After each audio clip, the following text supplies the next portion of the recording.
भोले जी और माता पार्वती जी के कमल चरणों में गोर चुके गोर लागतानी हमार प्रणाम स्वीकार होके।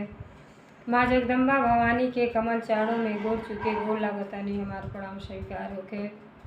सब देवी देवता के कमल चरणों में गोर चुके गोर लागतानी हमार प्रणाम स्वीकार होके। नीलम दीदी और हरिंदर भैया के कमल चरणों में गोर चुके गोर लागतानी हमार प्रणाम स्वीकार होके। सब गुरु भाई बहना के कमल चरणों में गोर चुके गोर लागतानी हमार प्रणाम स्वीकार होके। आशीर्वाद की चाहना बा। तो देखिए गुरु भाई बहना, हम आप लोगन के बड़ा सरल शब्द में भोले जी और माता पार्वती जी के चर्चा कहानी के माध्यम से आप लोगन के सुनाए जाता नहीं। ये चर्चा की आप सभी ध्यान पूर्वक सुनब और चर्चा हर हमेशा पूरा सुने के चाहिए। चर्चा कबो आधा अधूरा नहीं सुने के चाहिए। तो देखिए गुरु भाई बहना, जब भी शिव चर्चा जहाँ भी होला वहाँ सब गुरु बहना 3 घंटा का समय निकालीला और भजन कीर्तन भाव प्रेम भाव से भगवान जी के दर्शन करीला और अपने जीवन के धन्य बनावेली। तो आप सभी तो मोबाइल से सुने के बाद कहीं लगा के धो दे और आराम से सुनल करो और काम भी करते रहो, भगवान के नाम भी लेते रहो। तो आप सभी कथा को वो आधा अधूरा न सुनिए। कथा आधा अधूरा सुनने से परम पिता परमेश्वर और माता पार्वती जी के अपमान होला। और पूरा कथा आप सभी सुनो तो आप लोगन के कथा के रहस्य के बारे में पता चली और आप सभी के ज्ञान भी मिली कि ये कथा में का रहस्य छिपल बा। तो देखिए कथा एक पंडिताइन के है। पंडित देखिए कितना ज्ञानी होते हुए लेकिन ये भूख केहू के बर्दाश्त ना होला। बेचारा बहुते गरीब रहना, बहुते एक तो उनके बेटी बेटा केहू ना रहेला, पति पत्नी दुइये जनी रहेला लोग। फिर भी दुइये जनी के कहेला सब कितना हुआ न धन अगर डेहरी कोठिला में भरी तो भर जाई और इतना छोटा सा पेट ना भरेला तो गरीबता बड़ा बाउर चीज़ है। बेचारा ऐसा ब्राह्मण जात हो के कहीं भिखियो भगवान नहीं मांगे लायक, न कोनो छोटा मोटा काम करे लायक। बेचारा 2-3 दिन लोग उपास करे। तो देखी कहीं से कहीं कथा उथा मिल जाए तो कथा कहें तो सीधा उधा सब छुएला पा जाए तो वही से अपन जीवन यापन करें। और ले अला और रोटी बनावला तो देखी पत्नी कहे 4 रोटी खाए और पति के हैं हमहू 4 रोटी खाए, पत्नी हमहू 4 रोटी खाए, 7 रोटी रहल। आपस में दोनों जनी रोटी करतीन तकरार कर लिहल बा लोग। तो देखी लास्ट में का भइल बा। बहुत सुंदर चर्चा बा, लेकिन जब पूरा सुनब सभी तो आप लोगन के आनंद आई। तो देखिए हमार कथा अगर आप लोगन के अच्छा लगी तो कमेंट में भोले जी और माता पार्वती जी के नाम जरूर लिखब। सभी आशीर्वाद प्राप्त करब। काहे से वही बहाना अगर भगवान जी के नाम ले तो आप सभी के उद्धार होई, ज्ञान भी मिली। और जो हमारे चैनल पर नया हुई वो हमारे विधाता ज्ञान चैनल के सब्सक्राइब कर दी, ताकि जौन भी हम नया वीडियो रोज भगवान के चर्चा कहानी के माध्यम से जौन भी डालेनी तो आप लोगों के पास आसानी से पहुँच सके और आप सभी आनंद उठा सके। तो देखिए गुरु भाई बहना, एक गांव में एगो पंडिताइन रहत रहनी। वहाँ के एको लइके बच्चे दोनों जनी के नाय रहना, बहुते गरीब रहे लोग। तो पंडित जी तो बहुते ज्ञानी रहना, पढ़ल लिखल रहना, लेकिन पंडिताइन अज्ञान बस उनके पढ़ले लिखले ना रहली, तनिको ज्ञान ना रहे उनके। कहीं से कोनो चीज़ पंडित जी ले आते ये होके कि हम भर पेट खा लिए घर में पटाई रही। अब पंडित बेचारा बहुत परेशान रहे। अब 3-3 4-4 दिन बेचारा उपास करके रह जा। जे काम मिल जा, कहीं भागवत कीर्तन प्रवचन कहीं भी होता जहाँ तक तो कुछ मिल जा तो 2-4 दिन गुजारा हो जा। कथा वार्ता जब केहू सुने तो सीधा पिसान मिल जाता, 2-1 दिन सरक जा।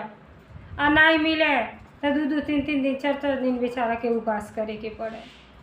बड़ा चिंतित रहे कि जाति तो इतना बढ़िया ब्राह्मण के मिलल, लेकिन ना जानी हमार कौन ऐसा कर्म खराब बा कि मनुष्य होते हुए भी अब भूखों मरे के पड़ता।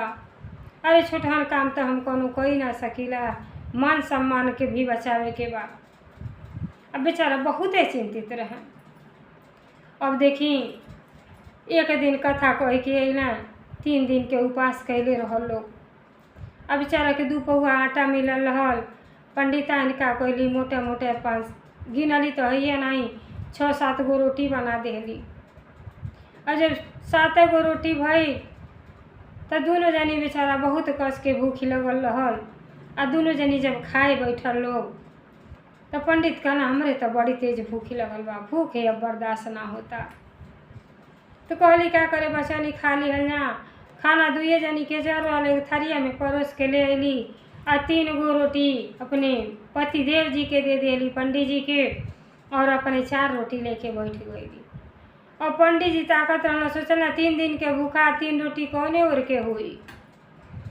कहता न कि नहीं हमके 4 रोटी दे दा, तू 3 रोटी खा ला, तू तो घर ही में रहेलू। कहली नहीं ऐसा कबो ना होई, हम 4 ठो खाए तू आप 3 ठो खाई। कहले नहीं हम 4 ठो खाए तू 3 ठो खा। आपस में लगल दोनों जनी में बहस होके। अब आधा घंटा ले तो तकरार में बीत गए गुरु भाई बहना।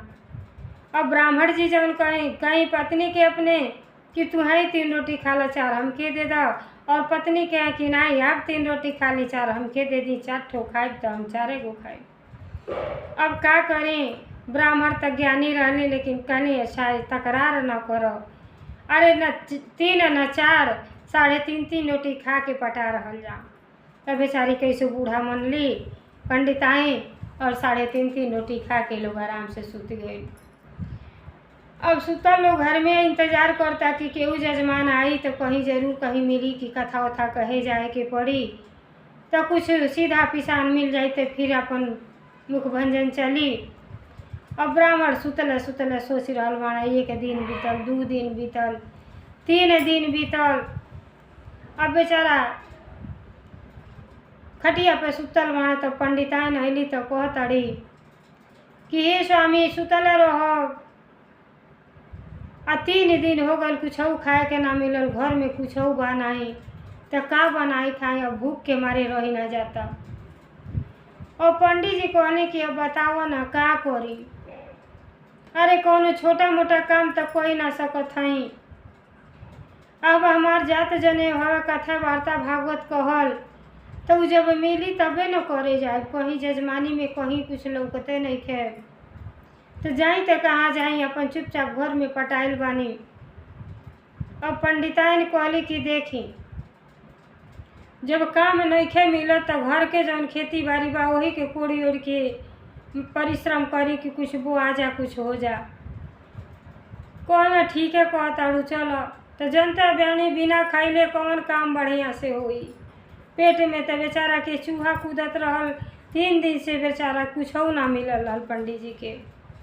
अब गई पड़ोस में से कुदार लेना, और जब पड़ोस में कुदार मांगे गई तो लोग कहल कुदार का होई पंडित जी, अत बेरोजगार बाणी, बेरोजगारी में खेती बाड़ी के काम करे जाता नहीं, आ कुदार दे दा कुछ कामे कली।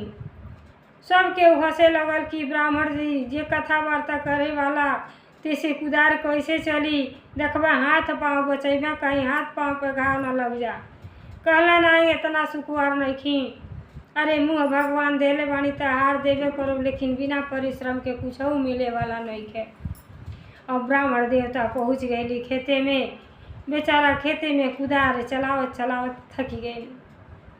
अब पंडिताइन सोचा ताड़ी कि 3 दिन तो हो गए कुछ खैनी ना सबे, घर में कुछ बटलो ना बा, आ हमार पतिदेव जी अइबा तक का खियाई, भूखाई लो खब छपटी आई। अब सोचत विचारत कली अब चल तानी हम ही टोला मोहल्ला में 4 घरे घूम दे तानी, के जानो आटा पिसान मिल जाई तो कुछ अच्छा बना देगा और हम खा ले और हमार पति भी खा ली है। तो देखी गुरु भाई बहना जब पंडिताइन के भूख बर्दाश्त ना भइल तब बेचारी टोला मोहल्ला में मांगे चल गईली। अब मांगे गईली तो जनता बाणी ब्राह्मण के बहुत लोग दान करल है।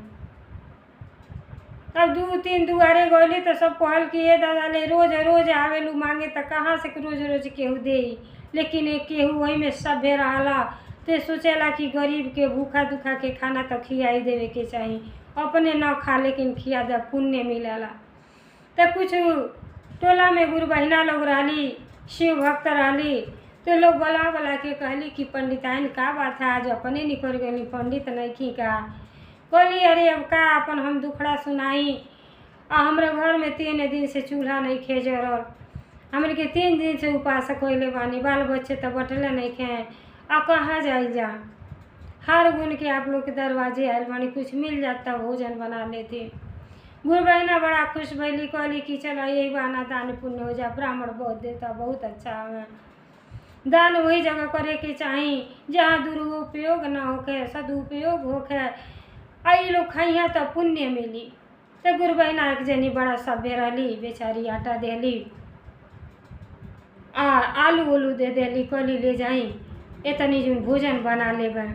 एगो गुरु बहिना भागल भागल अली तो कहल कि आई ले ली, बैल कुली तेल बा आधा लीटर, ये में पूड़ी उड़ी बना लेबे।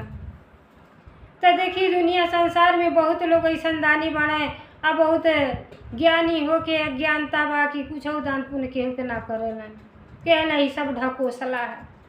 अरे मनुष्य के शरीर पौले बानी तो दान पुण्य तो करही के चाही।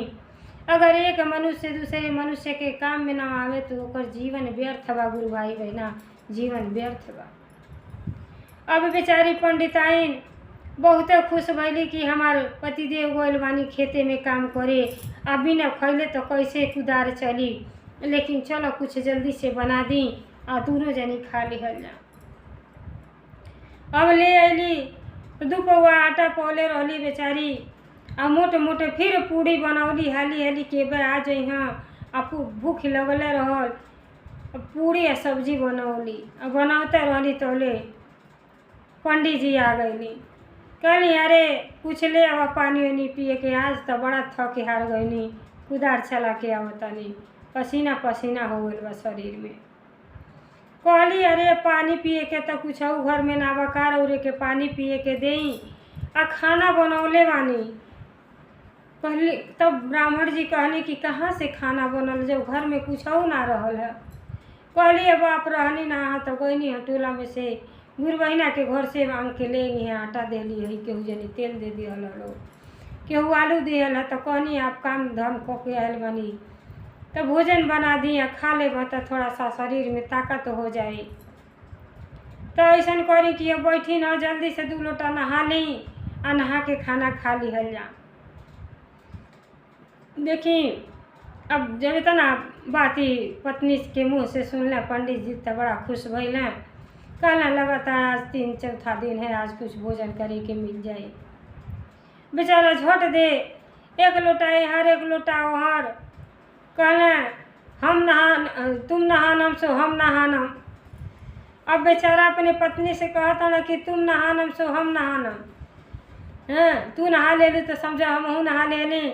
बाल्टी में थोड़ा पानी रहल, पानी ऊपर हाली हाली छिड़क लिया ना, कहना नहाए तो विलम्ब होई, आ भूख के मारे रही ना जाता गुरु भाई बहना। अब बेचारा कंकड़ स्नान कऽ के चली अइला, तब आके बैठ गए ना, कहना अब ले आओ अब कुछ खाना खा लिहल जा।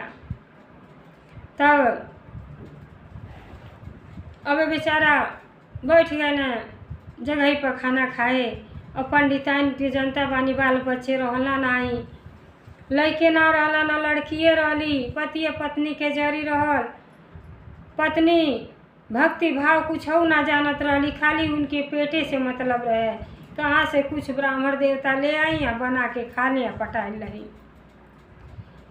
कुछ ज्ञान नहीं रहल कि देखी पति तो परमेश्वर होली, पति के परमेश्वर के दर्जा दिहल गए। जब तक पति खाना भोजन करेला नहीं तबले पत्नी के मुंह में पड़बे ना करेला, लास्ट में पत्नी खाली। लेकिन अभी जौन पंडिताइन रहली अब उनके रही ना जाता कि झट दे बैठे और पट दे उनके खाना खाई या भूख खत्म होके।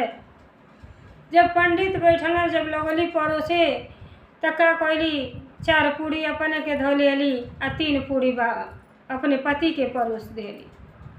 और जब देखा ना उनका पति तो इतना कस के भूख लगल, कहना कि अरे अर्धांगिनी हमके 4 पूड़ी दे दा, तू 3 पूड़ी खाला। हम मेहनत करके आयल बानी, खेतवा में कुदार चला के आयल बानी हो। तो कह तारी का कि रउरा खेते में कुदार चला के आयल बानी तो हम भर गाँव में घूमनी है तो 2 पौआ आटा पौनी है। रउरा से बेसी हमरा के भूखी लगल बा। हम खाए तो खाए 4 पूड़ी हम ही खाई और 3 ठो खाइब। अब देखी गुरु भाई बहना, पूरी करतीन झगड़ा पति पत्नी में हो रहा बा। पति कहत हमें 4 पूड़ी हम खाई, पत्नी कहताड़ी हमहू 4 गो खाई, रउरा 3 खाई, और कहते तू 3 खा हम 4 खाई। आपस में डिस्कस होत आधा घंटा हो गई। अब भूख लगल बा लेकिन बातचीत में आधा घंटा बीत गल गुरु भाई बहना। अब जब थक हार गईला पंडित, तो पंडितान कहली अब रउरा ना ये तरी मानो, अब हम शर्त लगा देता नहीं। कहले का शर्त बा?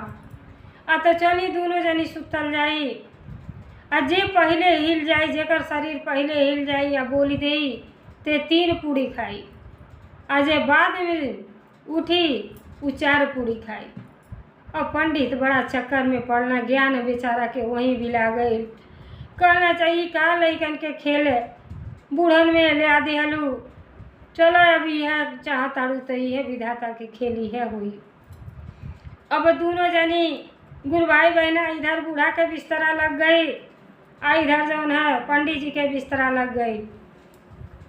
अब दोनों जनी अगल बगल में सुतल बा, एक दूसरे के निहार रहल बा लोग कि के हिलता, जे पहले हिल जाई उके 3 रोटी मिली, जे पहले बोल दी। अब ब्राह्मण मने मने सोचा ताना बड़ा ज्ञानी रहना कि अगर हम जानले रहती कि हमार पत्नी ऐसा शर्त रखी है तब बिस्तर थोड़ा सा गुड़ छीट देले रहती। तो जब चूटी चूटा पंडितान के कटता तो वैसे पहले हिल जाती तो 4 पूड़ी हमके मिल जात, लेकिन हमार तो ज्ञान हेरा गई भूख के चलते। अब मने मने पछता रहल बाना। अब बूढ़ा कहताड़ी कि देखो ना, इ तो पंडित जी तनको हिलते नहीं बानी, अरे जल्दी हिली कि 4 पूड़ी हमके मिले। अब आपस में मन में बरबरा रहल वालो दोनों जनी, आ देखी बिस्तर पर पड़ल वालो। पूरा दिन बीत गई, रात बीत गई। जब बिहान भइले लोग के दरवाजा ना खुलल, दरवाजा अंदर से बंद करके लोग दोनों जनी सुतल वालो। अब पंडित के जजमानी में लड़की के विवाह पड़ गई और जजमान आ गई ना फाटक पर खड़ा होके भड़कावता ना कि पंडित जी पंडित जी पंडित जी पंडित जी। अब पंडित जी चिल्लाता ना, अब पंडित जी कैसे बोला? शर्त लगल रहल कि जे बोल दे उ 3 रोटी खाई। अब पंडित जी टुकुर टुकुर ताकता ना, अब पीठी में लगल खजुली होके पंडित जी के। अब बेचारा कहता ना कि खुजली अब्बे साला होके के रहल, कहीं हिल गए दे तो देखा था हम हार जाब 3 रोटी खाए के मिली। अब बस वही समय उनका जजमान लगना बुलावे कि पंडित जी सुनी, अरे हमरे बेटी के विवाह हुआ सुनी, उठी कहाँ बानी सभे। चिल्लाते चिल्लाते बेचारा थक गई ना। अब बूढ़ा सोचा थे कि अब जरूर पंडित जी बोली हैं, जजमान बोलता तो बोली हैं, लेकिन हम तो नहीं है बोलो, हमके तो खाए के बाद 4 रोटी खाए बा। तो यही से कहल मेहरारू बड़ी जिद्दी होली। अब बेचारी जिद ठान देले रहली कि खाए तो 4 पूड़ी, नहीं तो भले मर जाए तक। अब जजमान चिल्ला चिल्ला थक गए ना, कहना दादा ले का हो गई। और टोला पड़ोस के सब लोग जुट गए, इकट्ठा हो गए, सबके बुला ले। कहला हम बड़ी देरी से चिल्लात हई, ना जानी काहे पंडित आन के फाटक नहीं खे खुलत, कौन अनहोनी त ना हो गई। एक आदमी कहला ऐसा बा चलो जंगला पर से देखल अपने कुछ लौकी। अब जंगला रास्ते जब ताकत आना तो देखत आना थोड़ा थोड़ा सा दे दोनों जन के लौकता, सीधे सुतल बा लोग, न हिलता ना डोलता लोग। कहले आई दादा इते लगता कोनो बात हो गई। तो कहले का कइल जा, आखिर इनके तो कोनो बालो बच्चों ना बाना, घर ही में मर के पड़ल नहीं रही हाँ, यही खातिर टोला मोहल्ला होला। अब बेचारा का कहना जौन जजमान आए न गईना, कहला ऐसा बचनी प्रधान जी के लगे, और जौन गांव के प्रधान रहनी मुखिया रहनी, उ शिव भक्त रहनी, बहुत अच्छा विचार रहल, गरीबों पर दीन दुखियन पर मदद करे वाला रहनी। अब गए लोग प्रधान जी के बोला ले आए लोग, और जितना गांव में के मनई जे ही सुनल ते ही भागल आए आए दादा का पंडित के हो गई, जौन के बेचारा कुदरिया देले रहना कहना बा अबे तक कलिए खेत कोड़ के आइले पंडित जी, आज पंडित जी के का हो गई। फिर सबके जुट गई तई होता का कइल जा, इके गो कोठरी बा, एगो फाटक लगल बा, ई गरीब आदमी के फाटक टूट जाए तो कैसे बनी। अब पंडिताइन बिस्तर में से कहती है फाटक टूट जाए चाहे कि घर ढाई दे, लेकिन हम तो नहीं बोलब, खाई तो हम 4 रोटी खाई। अब पंडित कहते हैं अरे अबो से खोली दो, नहीं तबे फाटक के कैसे घर में रहबू, हम तो बहरे रहिला तू ही घरवा में रहेलू। अब दोनों जने अपन अपन विचार प्रकट करता लोग, लेकिन केहू हिलता आ न बोलता लोग। अब प्रधान जी कहली ऐसा बा कि कब तक इंतजार कर जाइए, फाटक तोड़ द लोगन। अब फाटक के जिम्मेदारी हम लेतानी, ये गरीब के फाटक हम लगवा दे, लेकिन तोड़ द लोगन फाटक। अब फाटक तोड़ के सब निकाल दियल, और कुछ लोगन के सहेज देनी कि जा लोगन बाँस उसके इकट्ठा कर। तो एगो वही में जौन टोला मोहल्ला के आदमी रहल, दिन रहल रविवार के, कहला रविवार के दिन तो बाँस कटले ना जाला, कहला अब ई कुल कर रविवार सोमवार करब तो घर नहीं सरब। अरे जा पहले टिकठी के इंतजाम कर लोगन। अब गांव वाले सब केहू मिल के 2 ठो टिकठी बनाओ लोग, सब केहू कहा हाय हाय इतना अच्छा कुल बुढ़िया बुढ़वा बनवले रहना कि एक के साथे दोनों मर गई ना। जे मौत होखे तो ऐसे पति पत्नी के होखे, तो जनते बाणी के जाना था कि दोनों जन जियते वालो। अब दोनों जन के पासे का टिकठी बन गई गुरु भाई बहना, और दोनों जन के पंडितान के सब वही पे सुता दिहल। और सुतले के बाद पंडित कहता अरे अब तो बोल दो काहे ना जिद कहले बाड़ू। कहली ना भले ही शरीर जर जा मगर ऐठल न जा, जर जाई भले लेकिन जियत रह तो 4 पूड़ी खाई 3 पूड़ी ना खाई। अब इतना प्रतिज्ञा को ले रहली। अब पंडितान दोनों जनी के गांव वाले उठौना श्मशान घाट पे पहुंचा देना, देखी गुरु भाई बहना। और दोनों जनी के अगले बगले में लाशी टिकठी सज गई, सब लकड़ी लेना सब रखा गई चैला। और रख के कोहल सभी भाई ले इनके बाल बच्चे ना रहना तक के अगिया लगाई। तो एगो उनके चचेरा भाई के लड़का रहना, बेचारा दया भाव रहे, हमेशा आवे जहाँ तो सब के कहल कि ये बाबू तोहरे फर्ज बनला गरी काम कर दो तो अच्छा होई। कहला हाँ हम बनाब अपने माई बाप के दाह संस्कार हम करब। बेचारा तैयार हो गई ना, तो कहने तब का करे बाबी तैयार हो गई ना, सब काम होइए गइल बा। तो जौन प्रधान जी रहनी और गांव के लोग चली आई, और 5-7 जनी भैल की 5-7 जनी रह जा, जरले के बाद घूमे उमेला सब जौन खटकरम करी रही को के आराम से घरे आ जाइए लोग। अब जैसे मुड़वारी पहले पंडित जी के आगे धरौना। अब पंडित जी कहले कि पंडिताइन मनिया नहीं, शुरुए के जिद्दी बाड़ी। दुनिया कहला कि पति परमेश्वर होला, ते ही हमारी साक्षात है लक्ष्मी बाड़ी, ई कबू ना मान सकेली, हार हम ही के माने के पड़ी, न तो 3 ठो पूरी बेकार हो जाए, जीवन भी बेकार हो जाए, फिर भक्ति भाव करे के अवसर ना मिली।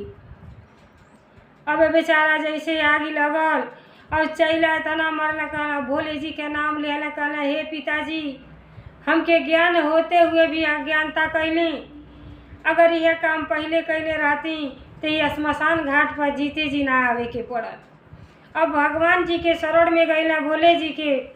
अब चिता पर से हाथ जोड़ के विनती करता ना कि हे भोले जी, देवों के देव महादेव आपके शरण में आयल बाड़ी, हमके ज्ञान दी का करी, हमार पत्नी तो बहुत जिद्दी बाड़ी। अब कैलाश पर्वत पर भोले जी और माता पार्वती जी मंद मंद मुस्कातानी कि पति पत्नी हो तो ऐसा हो कि दोनों जनी चिता पर चल गई ना, लेकिन हार केहू माने वाला नहीं थे। तो देखी गुरु भाई बहना, कथा से यह सीख मिलेला कि जबले एक ठो नरम गरम ना रही तबले ही जीवन चली ना आए। यही से कितना रिश्ता टूट जाता। पति पत्नी में न पत्नी हम किसी से कम, न पत्नी हम किसी से कम, यही कहले में अपन जीवन बर्बाद कर देता आदमी। अरे ये मनुष्य के शरीर पौले बात, केहू अगर एगो आदमी चुप हो गई तो जीवन आराम से कट जाई। समझदारी अगर एगो समझदार बात अपने जीवन के धन्य बना ली और प्रेम पूर्वक से जीवन के जी ली। यही के नाम कलयुग बा। हम में कैले में अपन जीवन बर्बाद कर देता सब। तो देखिए गुरु भाई बहना, जब हर जगह से आदमी थक हार जाला, अब मुड़वारी आग लग गई, अब जौन है ब्राह्मण लगना छपटी आए, भगवान के शरण में गईला, कहला हमके ज्ञान दी। हम ही 3 पूरी 5 इतना ज्ञानता बा कि जिद के हम ही के मान लेवे के बा, हम ही 3 पूरी खाब, वह 4 पूरी खाई हैं, लेकिन जीवन तब बच जाई। अब वही भोले जी एवं मस्तु को देली, उनकी इतना ज्ञान हो गई कि बेचारा भगवान के नाम लेके टिकठी हाथे से मरला, सब नीचे गिर गए और उठ के बैठ गई ना। अब बैठने के बाद अपने पत्नी के पुकारे लगना कि उठ जा लक्ष्मी, उठ जा, तू वहीं 4 खइयो, हम वहीं 3 खाई, लेकिन ऐसा गलती ना कर। जब अपने पत्नी के आवाज़ देना तो पत्नी भी अपन टिकठी फेंक के उठ के बैठ गईली। कहली यह बात तरोरे मान गई रहती तो आज हमन के श्मशान घाट में ना आवे के पड़त जीते जी। तो दोनों जनी वहाँ श्मशान घाट पर दोनों जनी उठ के बैठ गए वालो। और कहत पति जन है कि हम ही 3 ठो खाए आ तू 4 ठो खा ली है।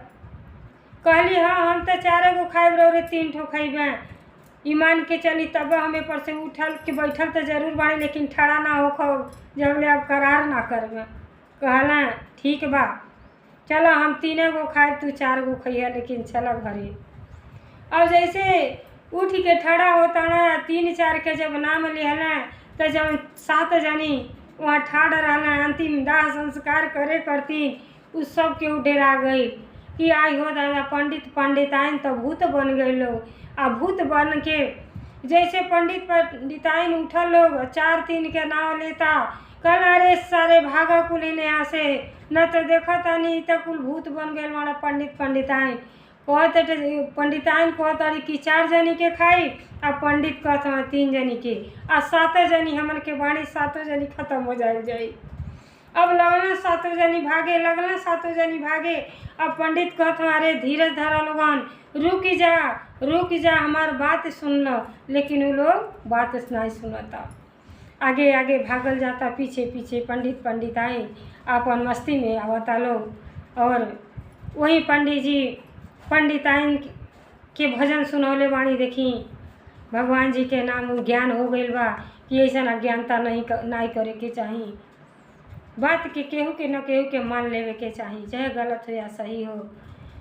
प्रेम पूर्वक से, प्रेम के नाम पूजा है।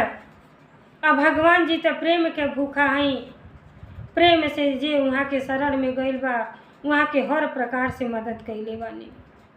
नीलम दीदी, हरेंद्र भैया कितना संघर्ष कैले के बाद अपने जीवन के छोड़ के चल गए, लेकिन आज भी अमर बानी। आज भी हर गुरु बहिना के जबान पर नीलम दीदी और हरेंद्र भैया के नाम सब केहू रटेला, सब केहू याद करेला।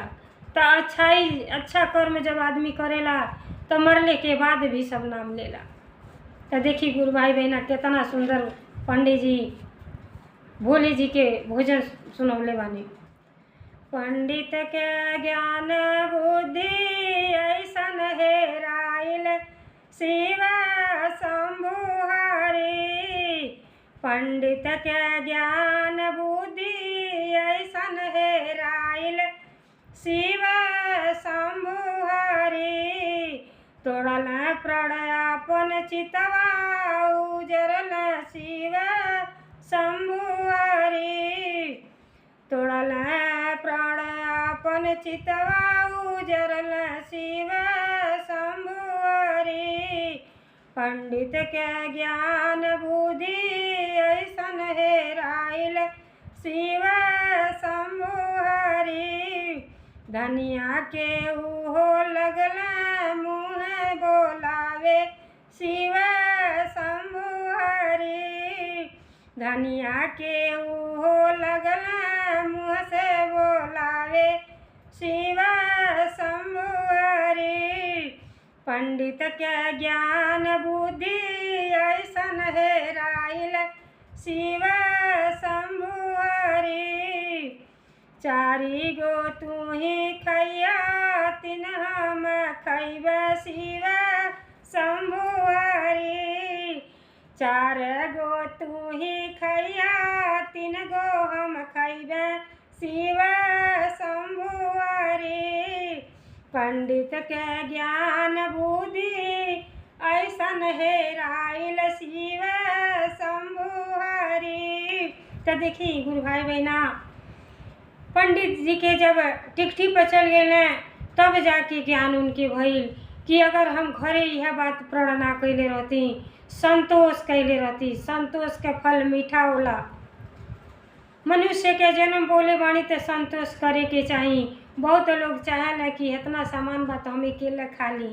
अरे हे जिभिया पर से अंदर गए तो सब मटिया होखे के बा, लेकिन बेईमानी शैतानी ना करी सबे।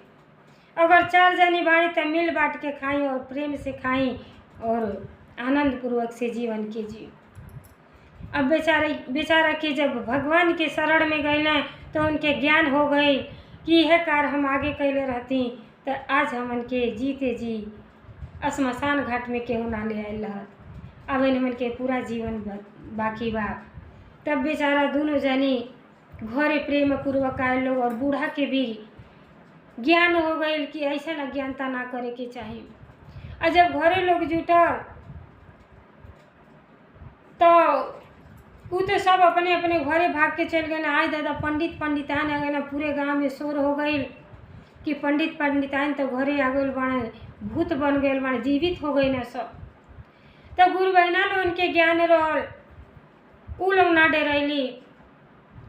जे भी शिव जी के भक्त होला के डर शंका कुछ ना रहला, प्रेम के भूखा होला। कथा में हर रहस्य छिपल रहला। और लोग सोचे लगली मन में हो सकेला लोग बेहोशी हालत में रहल होके, केहू ना जान ले होके ले गई होके। और जितना गुरु बहना रहली लोग जोड़ के हाथ जोड़ के उनके दरवाजे पर आ गई लोग। आ कहली कि ऐसा बात तो चलो आज हमन के खुदे बातचीत कल जाई और बाबा के दरवाजे पर हमन के अपने चंदा लगा के भगवान के शिव जी के चर्चा हुई। और जब दोनों प्राणी लोग सुनी तो उनके मन बदल जाई। अब जब वहाँ गए लोग तो देखा था लोग सचमुच पंडिताई वह रोटी लेके लोग अब खाए बसियौरा बैठल वालों तले लोग पहुँच जाता। कहत अब नेरे ना जाता, जनता मानी पेटे में डर कुछ बटले बाकी ना जानी सही बात है कि गलत बात है। टिकठी तो गईले रहल लेकिन कैसे लोग जीवित हो गई। लेकिन कुछ बहना ऐसा रही कहली कि ये जानल जरूरी है, जीवन में बहुत उतार चढ़ाव वाला, लेकिन पूछल जाई तो पता चली कि क्या बात है, काहे ऐसा भई। तब लोग कहल कि बाबा अरे आप तो जीवित हो गए नहीं, कैसे? ही तो बड़ा भारी चमत्कार हो, सब भोले जी के दया है, बताइए कैसे हो गई। सब केहू आपसे डरा था कि आप भूत बन के आए नहीं, कहले नहीं। तब ब्राह्मण देवता भोजन छोड़ के आएली और सबसे कहे लगली कि हाँ सही गुरु भाई बहना, आप लोगों के हाथ जोड़ के प्रणाम करते हैं। जेकरे हाथ में कंगन और रुद्राक्ष के माला रहेला सब गुरु बहना गुरु के समान समझेला, सबके सब मान सम्मान देला और प्रणाम करेला। अब ब्राह्मण देवता और पंडिताइन दोनों जनी प्रणाम कर लो, कहल लो कि सब आपके भोले दी और माता पार्वती जी के दया है। ये हमार पत्नी जौन बाड़ी अज्ञान बस, यही से कहल जाला कि बुढ़ापा ले सीखे के पड़ेला। जब भी ज्ञान बा, जब भी सांझ बा, तब भी बिहान बा। इनके कुछ ज्ञान ना रहल, कबू पूजा पाठ भक्ति भाव करबा ना करली। जन्म में तो ब्राह्मण कुल में हो गई, लेकिन ज्ञान तनिको ना जानली। अब ये रोटी आपे लोगों से आटा मांग के ले ली और पूड़ी बनौली साथे वो और जिद को ले ली कि 4 हम खाए 3 तू। अब हम कहली नहीं, हम काम को के आयल बानी, 4 हम एक दे दा, तू 3 तू खा लो। कहली नहीं और शर्त रख देली। और वो शर्त रखली कि चलो हमन के दोनों जनी सुतल जाए, जे पहले जाग जाए वो 3 रोटी खाई, जे पहले बोल दे आ दे हिल जाए तो पहले खा ली। अब यही वजह से जिद के ना वो उठे ना हम उठे। अब आप सब जानने की मर गल बानी सब। आखिर में अंत में हार हम ही के माने पड़ल। तो 2 पहिया के गाड़ी बात तो केहू के न केहू के तो हार मन ही की बात। तब जब इतना कहानी सब गुरु बहना सुनली तो सब केहू कहल कि देखी मारे हंसे लगल। सबके शरीर में एनर्जी आ गई कि धन्यवाणी पंडित पंडिताइन कि ऐसा पति पत्नी के बीच में शर्त रखनी खैले के कि शमशान घाट तक पहुँच गईनी, लेकिन पत्नी हार ना मान ली। अब पत्नी के हार माने के चाहे तो देखी अब जौन रहली पंडिताइन अब जौन गुरु बहिना लोग रहली कहली कि तर आ गईनी सभी तो ठीक बा कि कम से कम दोनों जनी के नया जन्म हो गई बा। नहीं तो गाँव वाले तो जीते जी आपके फूकी देले रहता। तो चली शिव जी के चर्चा हो जा। अब चर्चा में आप सभी शामिल हो जाएं। अब देखी चंदा लगा के सब गुरु बहिना पंडित जी के द्वारे चर्चा करौली और सब पंडित जी और पंडिताइन के लोग बैठावल लोग। अब जब चर्चा में ही लोग बैठल, जब कथा कहानी होके लगल, चर्चा नमन बड़े प्रेम पूर्वक से कैल लो। आ कैले के बाद दोनों जनी भगवान से क्षमा मांगल लोग कि हे पिताजी, मनुष्य के जीवन पाके अज्ञानता व समन के बहुत भारी भूल कैले रहनी, लेकिन अब हमन के ज्ञान हो गई कि भगवान जी के शरण में गैले में कितना प्यार दुलार मिलेला। तब आपके शरण में आयल हैं, हमके ज्ञान दी बुद्धि दी कि हमन के दोनों जनी 2 पहिया के गाड़ी बाजौन आनंद पूर्वक से कटे। हमार गरीबता दूर करी, हे भगवान गरीबता दूर करी। तो देखी जब सच्चे दिल से जे भगवान के शरण में जाला, भगवान जी के जब जैसे आँख मुन के दया मांगे लगना, तो भगवान जी के आगे ही चित्र लौके दर्शन दे देनी। और जब दर्शन देनी तो ये मस्त करके आशीर्वाद देनी कि जा से तो सारा गरीबता दूर हो जाई। और पंडित पंडिताइन उठल लोग बड़े प्रेम भाव से सबके इनाई कि हम ब्राह्मण हई। यह तो गुरु भाई बहना में तो केहू के मतभेद ना रखेला। केहू सबके प्रसाद पंडित पंडिताइन लोग बाटल प्रेम पूर्वक से सबके आदर सम्मान कर लोग। ओकरे बाद जब अपने घरे जाता लोग तो वह छोटे से जौन कुटिया रहल वो देखी महल में बदल गई, बढ़न घर दुआर हो गई आ सब अन्न धन सब भर गई। तो भगवान के भक्ति में कितना शक्ति बा कि उनके ज्ञान भी देनी, अज्ञान के साथ साथ सुखी बना देनी। तो देखी जैसे भोले जी के दया, माता जी के दया वो पंडित पंडिताइन पर भइल, वैसे आप सब गुरु भाई बहना पर कृपा दया बनल है। हर हर महादेव, घर घर महादेव। भोलेनाथ की जय, सच्चे दरबार की जय, 56 कोट देवता की जय।